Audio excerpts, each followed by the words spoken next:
নতুন বছরে ১ জানুয়ারি বই উৎসব হচ্ছে না বলে জানিয়েছেন প্রাথমিক ও গণশিক্ষা উপদেষ্টা অধ্যাপক বিধান রঞ্জন রায় পোদ্দার। নুডলস খান নাই তো নুডলসই খান নাই।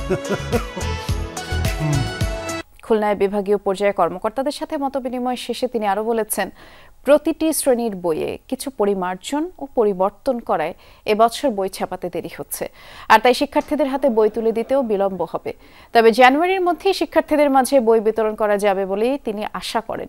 বিধান রঞ্জন আরও জানিয়েছেন, আগামী ৫ বছরের মধ্যে পর্যায়ক্রমে সকল প্রাথমিক বিদ্যালয়ে মিড ডে মিল চালু করা হবে, যা আগামী বছরে প্রকল্প আকারে শুরু করা হবে। বাইরের একটা দেশের কিছু বই ছাপার কথা ছিল, ফলে সেগুলো আমাদের বাতিল করতে হয়েছে, ফলে নতুন করে আবার টেন্ডার করতে হয়েছে কিছু বইয়ের জন্য। সেই সব কারণে আমরা একটু পিছিয়ে আছি। ফলে আমরা এবার অন্যান্যবার যেভাবে বই উৎসব ১ জানুয়ারি করা হয়, আমরা ঠিক এই ধরনের উৎসবে যাচ্ছি না।